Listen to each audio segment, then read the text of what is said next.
Justice ملک صاحب، justice مجید ملک مرحوم، ان کی چیزیں ہیں، تو ہندوستان کے لوگ اس پہ رسپونڈ کرتے ہیں.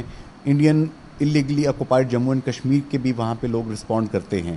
تو ایک نیریٹو وہاں سے بلڈ کیا جاتا ہے کہ دیکھیے جناب، آپ پاکستان کے ساتھ کشمیری، اب جو آزاد کشمیر سو کارڈ وہ کہتے ہیں اس کو، کہ سو کارڈ آپ کا جو آزاد کشمیر ہے، یہاں پہ آپ کی زندگی انتہائی کٹھن ہو چکی ہے، اور ہم Indian held Jammu and Kashmir کے اندر ہماری لائف بہت پراسپرس ہے، اور بہتر ہے کہ آپ ہمارے ساتھ آ جائیں. ہندوستان بھی یہ باتیں بار بار کر رہا ہے کہ ہم جی بی اور آزاد جموں کشمیر، جس کو وہ پی او کے کہتے ہیں، ہم اس پہ بائی فورس قبضہ کر لیں گے. اس چیز کو آپ کیسے دیکھتے ہیں؟ نظریاتی طور پر بھی دہشت گردی ہو رہی ہے، اور سرجیکل اسٹرائک نام کی چیز تو پہلے بھی انہوں نے کی تھی، جس کے جواب بھی ان کو ملا تھا. دیکھیں، مودی صاحب کا ایجنڈا اگر آپ دیکھیں آج سے 28 سال پہلے کا، وہ ان کی ایک پرزسٹنس ان کی ہے اپنے جو منشور ہے ان کا، یا ان کی جو پالیسی ہے. انہوں نے کہا تھا کہ آرٹیکل 370 ختم کروں گا، ختم کیا انہوں نے بہت ساری اور چیزیں جو اپنے ملک کے اندر کرنی تھی، اقلیتوں کے ساتھ جو سلوک ہو رہا ہے وہ بھی سب کے سامنے ہے. ایون میں کہوں گا کہ یورپ میں بھی ساری دنیا اس کو دیکھ رہی ہے. جہاں تک تعلق ہے مقبوضہ کشمیر کا، مقبوضہ کشمیر کے اندر انہوں نے طاقت کا استعمال کر لیا، میکسیمم طاقت کا استعمال کیا، اور وہ سمجھ بیٹھے تھے کہ یہ تحریک ختم ہو جائے گی. لیکن آج بھی مقبوضہ کشمیر کے اندر جو لوگ ہیں، میری اکثر کچھ لوگوں کے ساتھ سری نگر میں بات بھی ہوتی ہے، تو ان کا موقف یہ ہے کہ وقتی طور پہ خوفزدہ ہے لوگ، جو عام پبلک ہے وہ خوفزدہ ہے، اس میں کوئی شک کی بات نہیں.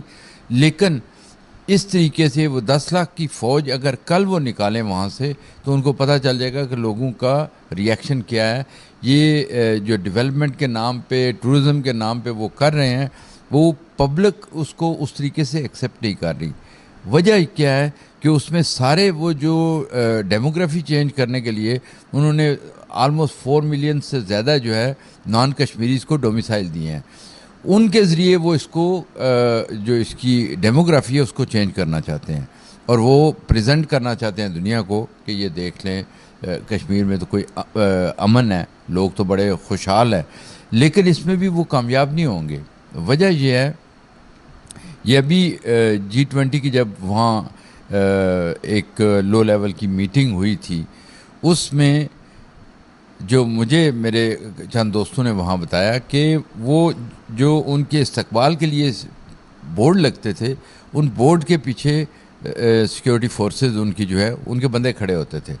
جو وہ موو کرتے تھے جس طرف، وہ آگے سے جو ہے وہ پیچھے ہٹ کے وہ اس کے پیچھے چلے جاتے تھے. اس کی پکچرز بھی آئی ہیں، سارا کچھ ہوا ہے.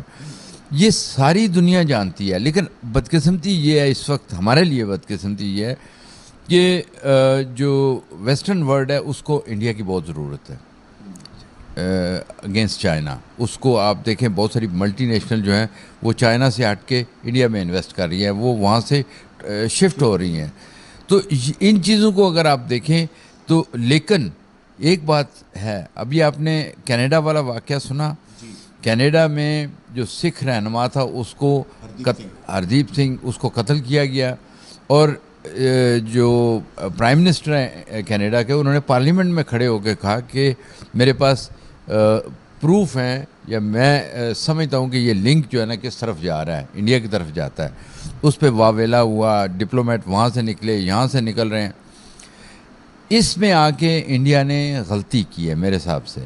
اور اب جو اس وقت موڈ بن رہا ہے پورے اس میں ویسٹ میں، وہ انڈیا کے فیور میں نہیں تھے پہلے بھی، لیکن بامر مجبوری آپ کہہ لیں کہ ان کو اپنے مفادات کے لیے، اپنی عوام کے لیے وہ کر رہے تھے.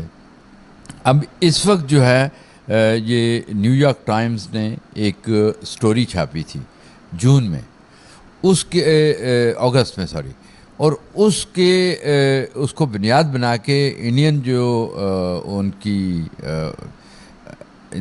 فورسز ہیں، انہوں نے میڈیا پہ کریک ڈاؤن شروع کیا ہے. وہ کریک ڈاؤن اس لیے شروع کیا ہے کہ اس نے یہ بتایا، اس جو مجھے اب نام یاد نہیں ہے اس کا، تو انہوں نے نشاندہی کی تھی کہ چائنا کے ساتھ جو کچھ ہو رہا ہے اور جو مودی سرکار کی پالیسیز ہیں ٹورڈز کشمیریز، خاص کر کشمیر کے اندر، اس پہ انہوں نے انکشافات کیے تھے. تو مودی سرکار نے اس پہ ایک کریک ڈاؤن شروع کیا ہے. جس طریقے سے مقبوضہ کشمیر کے اندر انہوں نے ہمارے صحافیوں کو اریسٹ کیا ہوا ہے، سجاد گل ہو یا وقار شاہ ہو یا خرم پرویز ہوں، یاسین ملک ہوں، شبیر احمد شاہ ہوں، بے شمار ہمارے قیدی وہاں پہ موجود ہیں. لیکن کشمیر کونسل کیا کر رہی ہے، ہم جتنے بھی یہ قیدی ہیں ان کے بارے میں اور جو بھی وہاں کے حالات ہوتے ہیں جو ہمیں انفارمیشن ملتی ہے اس پہ ہم یورپین یونین کو، خاص کر جتنے ہیڈ آف سٹیٹس ہیں ان کو، اور جو یورپین یونین کے جو پریزیڈنٹ اور ان کے ہیں کمشنر وغیرہ، ان کو بھی خطوط مسلسل ہم خط لکھ رہے ہیں، اس لیے کہ یہ چیزیں ریکارڈ پہ رہیں کہ ہم نے آپ کو آگاہ کیا تھا. ابھی مجھے ڈر لگتا ہے کہ یاسین ملک جو ہے ان کو کہیں ہینگ نہ کریں. اگلے سال الیکشن ہے اور الیکشن سے پہلے کچھ بھی فالس فلیگ آپریشن بھی انڈیا کر سکتا ہے. اچھا علی رضا سید صاحب، ابھی میری چند روز قبل لارڈ نذیر احمد صاحب سے بات ہو رہی تھی. لارڈ نذیر احمد صاحب کو جس طریقے سے وکٹمائز کر کے ان کے ساتھ ان کو، وہ پہلے سے بھی یہ بات کرتے رہتے تھے میڈیا کے اوپر، انہوں نے بات متعدد بار بتائی تھی کہ ان کو انڈین لابیز جو ہیں وہ ٹارگٹ کرنے کی کوشش کر رہی ہیں. حتیٰ کہ رودرم میں ان کے گھر کے اندر ایک ڈاکہ بھی پڑا، دروازے توڑ کے چیزیں، ڈاکومنٹس، دیگر چیزیں وہاں پہ کی گئیں. کیا یہ خطرہ ہمارے وہ جو جتنے تمام دنیا کے اندر اہم جگہوں پہ آپ موجود ہیں، برسل ظاہر ہے کہ یورپین پارلیمنٹ کا کیپٹل ہے، اسی طرح امریکہ میں ہمارے کچھ دوست کام کر رہے ہیں، برطانیہ میں دیگر لوگ بھی ہیں جو کام کر رہے ہیں، یہ جو بلو دا بیلٹ ہندوستان یہ لوگوں کو ہمارے ٹارگٹ کرتا ہے، اس کا کیا جواب ہے؟ ان باتوں کیا جواب دے سکتے ہیں؟ دیکھیں، مودی سرکار کو یہ جو کینیڈا سے جواب مل رہا ہے، انہوں نے کینیڈا میں 2 بندوں کو قتل کیا ہے.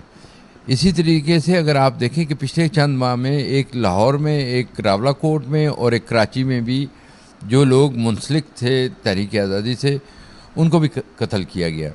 تو اس کا مطلب ہے کہ وہ اتنے بڑھ چکے تھے کہ وہ جا کے دوسرے ملکوں میں جا کے دوسرے ملکوں کی سوورینٹی کو پامال کر کے وہ لوگوں کو قتل کرنا شروع کیا تھا.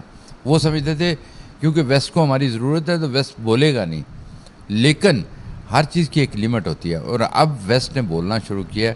میرا نہیں خیال کہ وہ اس پالیسی کو مزید جو ہے نا وہ جاری رکھ سکتے ہیں.